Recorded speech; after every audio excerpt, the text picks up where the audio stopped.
Hey folks, Real Honesty with John Redlin. I'm John Redlin. These are my 10 favorite wrestlers in WWE in 2017. And honestly, it was originally going to be a top 20. And by the way, I want to apologize for my voice if you watched my 10 least favorite wrestlers in WWE in 2017.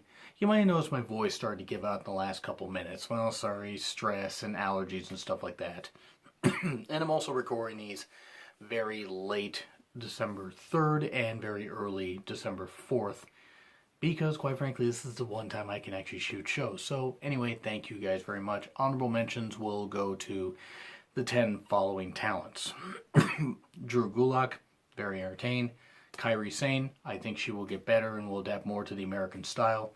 I do agree the hype might be just a little smidge too high, but her elbow drop's insane. Her persona's good. I hope that she can, improve and do well in 2018. Natalia's just great. Been a fan of Natalia for a number of years. Andrade Cien Almas, current NXT champion, and doing very well. Bravo to him. He delivers some incredible performances in 2017. Peyton Royce and Billy Kay, don't split them up. Keep them as a duo when you call them up to the main roster, and please call them up to SmackDown. That could be some great stuff. Rusev, hashtag Rusev Day. Every day is Rusev Day. Bobby Roode, Sami Zayn, Shinsuke Nakamura, and Becky Lynch round out the honorable mentions. And again, there's a plethora of great talents on Raw, SmackDown, and NXT. Obviously, I missed some of my favorites still. There's some great tag teams and stuff like that. But I'm going to focus on individuals. And these are my 10 favorite wrestlers in WWE in 2017. And sure, the rankings might seem a little funny to you, but hey, you know what? This is my list. Make your own list and have some fun with it. I encourage other people to start channels or tweet out your stuff. Tweet it and tell me, and I'll say, oh yeah, hey, that's great. It's your opinion. Wait, why'd you pick them? Whatever, it's your opinion. Anyway, number 10, Neville. Now, currently Neville is actually not in WWE, or at least maybe on his way back to WWE. That kind of stuff. We're not totally sure what's going on. Hopefully he comes back to WWE and is put, either on Raw or SmackDown and can have some really, really good matches. And on the main roster, doesn't need to be in the Cruiserweight division anymore. He just doesn't. Unless he comes back, kicks crap out of Enzo, and then says, okay, I'm done with you. I'm going to go to the main roster and stuff like that. All due respect to the 205 Live roster, who works incredibly hard. The problem is they have a ceiling put on them. And they're being put in an unenviable position. The 205 Live is like, it's a death slot despite the great talent. But anyway, Neville, great. He did so much for the Cruiserweight title despite all the obstacles, despite being on the pre-show. Or when he was on the main show, he was like in the death slot at not a really good position on the pay-per-view card. But he delivered great match after great match, great performance. He was a perfect heel, from beating Rich Swann at the Royal Rumble to losing the title to Akira Tozawa for absolutely no reason, and then winning it back 6 days later, and then losing it like a month later, which was ridiculous, losing it to Enzo. Neville has delivered some just incredible performances. His mic work has gotten so much better, and I loved him as a heel. My God, Neville was such a great heel, the king of the cruiserweights, and I hope he's back in WWE very, very soon, and can do some great, great, great, great things. Who knows? He might show up on Raw. He might show up on Raw pretty soon and answer Roman Reigns' Intercontinental Championship Open Challenge. Who knows? That could be pretty cool. Neville, though, gets the number 10 slot. Number 9, Samoa Joe. His feud with Brock Lesnar in particular, the stuff that he did with Heyman was money. Joe has been a consistently great performer for a number of years. I mean, he was great in Ring of Honor, but when I really got turned on to his career was when he was in Impact Wrestling, and he's been great ever since. I'm so happy that he has been part of WWE for about 2.5 years by this point. He has done great things. He's done great things on the main roster. Has really made a whole lot of strides. The fact that he can still do the moves that he does at his age, with his size and with the amount of miles he has, he delivers great promos. He delivers great performances. I've been a fan of Samoa Joe for years, and that's why he's number 9 here. Above the others I mentioned on my, honorable mentions list. I mean, some people might have put them there instead of Samoa Joe. Nope, he gets the number 9 slot. Number 8, Cesaro. The man is freakishly athletic, incredibly gifted in the ring, super strong, Him and Sheamus have been an over as hell tag team, doing so well. When I didn't think it was going to work, but it did. And I am so happy that I was wrong about that. They've done great stuff. Cesaro is just a wonderful talent. Should have been world champion at least once. I don't think that they're going to put him in that. I think him and Sheamus are kind of, I don't want to say doomed to be a tag team, but I think they've decided to just kind of pigeonhole him in that role, and he's probably never going to get a shot at being WWE champion. But Cesaro is just so gifted, so athletic, so marvelous.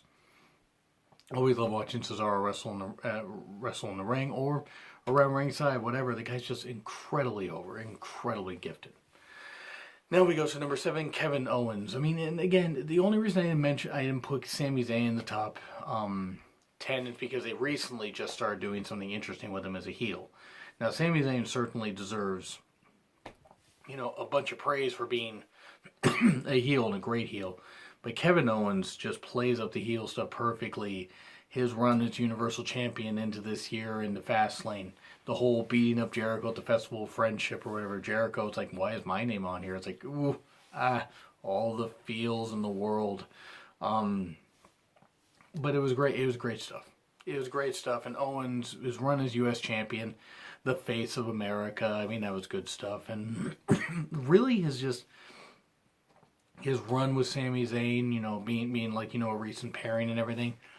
Owens' star may have dropped a little bit. He actually probably would have been a little bit higher had he been used a little bit better. But I'm always entertained whenever Kevin Owens is on TV. Kevin Owens is absolutely tremendous. Love the guy. Guy's just awesome. Tremendous family man also, but just great talent. Now we go number 6, Cedric Alexander. Now, people may wonder why I rank him this high. The guy is just gifted as fuck. Wonderfully gifted in the ring. Can hit so many great moves.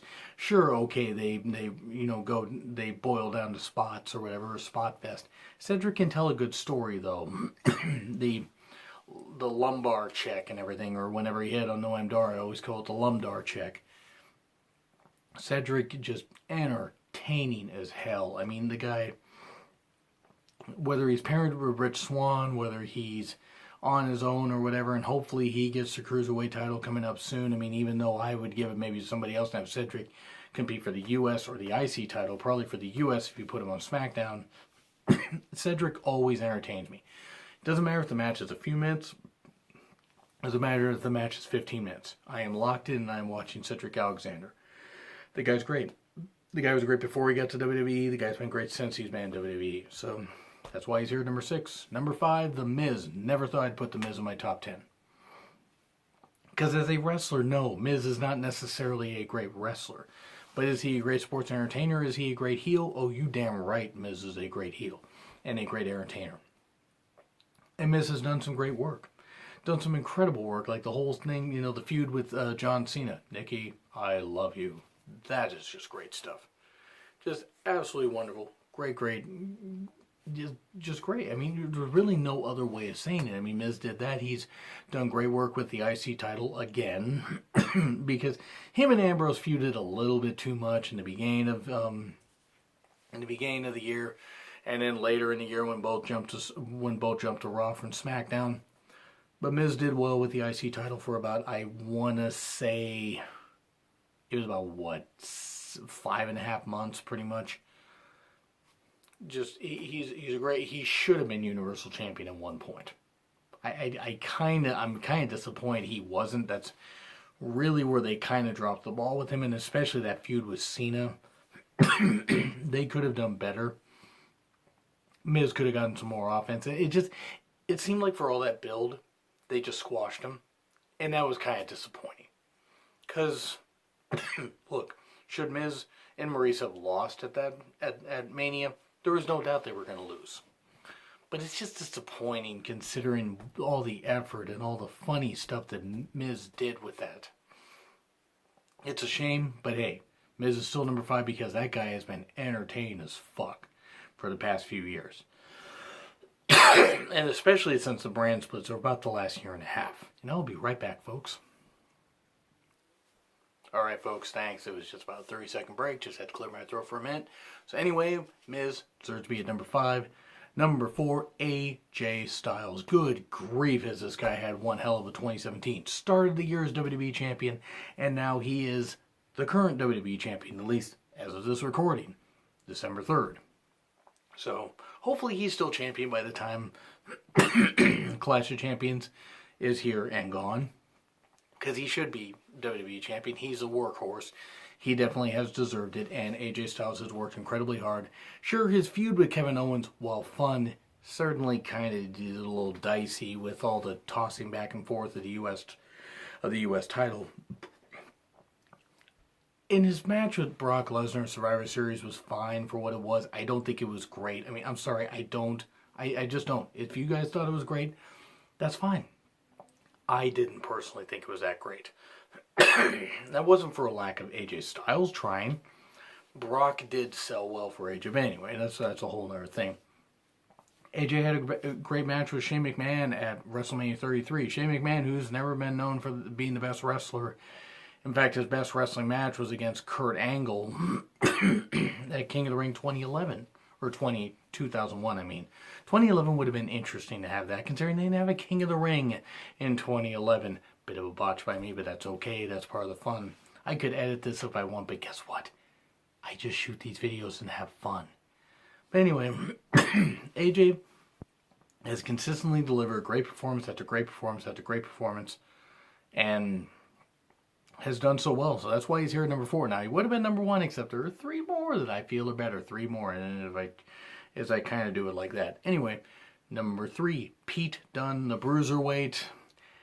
I admit that I was not familiar with Pete Dunne before the UK tournament.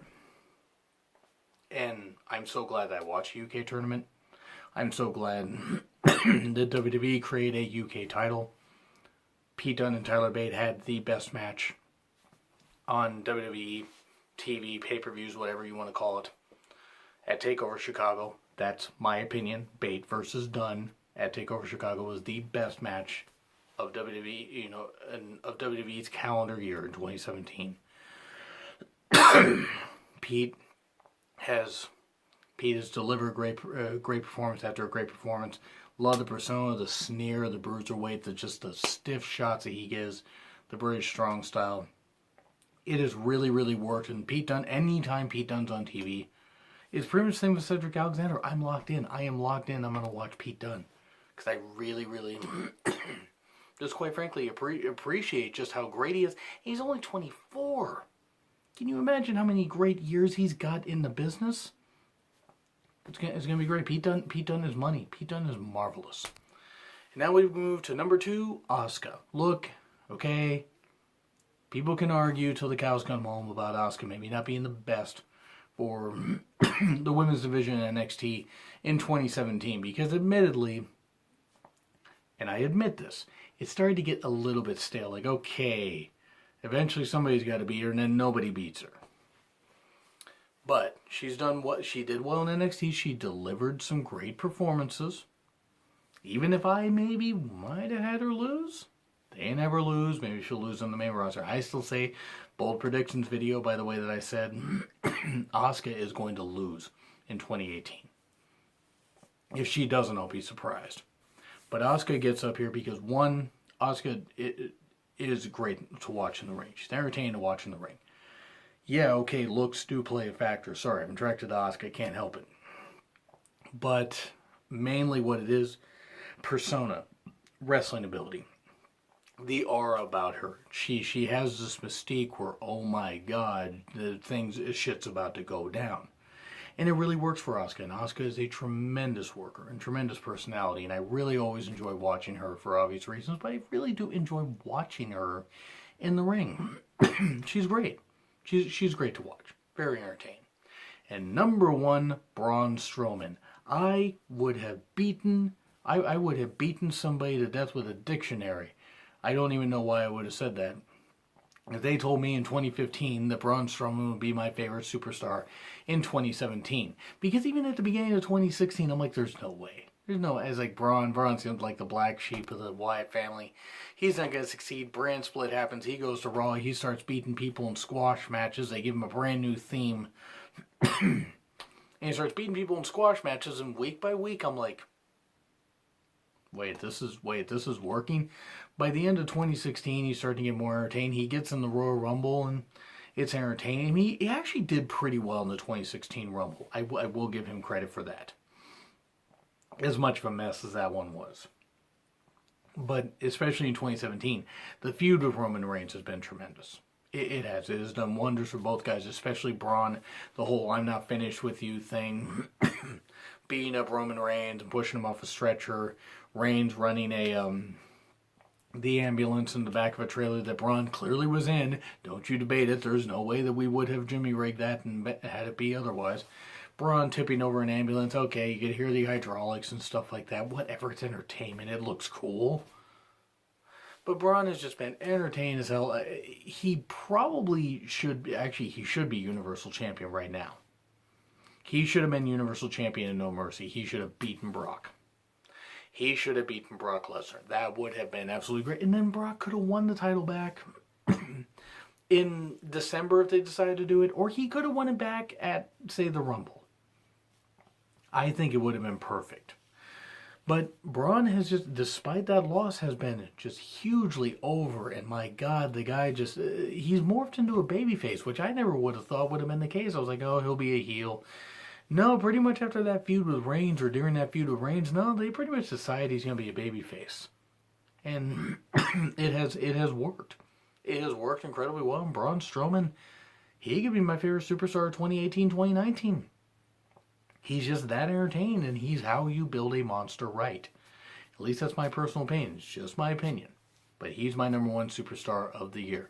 Anyway, that's what I gotta say. Do you agree? Do you disagree with what I said? Do you think somebody other than Braun Strowman should be superstar of the year? Well, let me know in the comments. Like, share, subscribe. Also, it's Memory Velocity with John Ritlin. I'm John Ritlin. I will see you soon.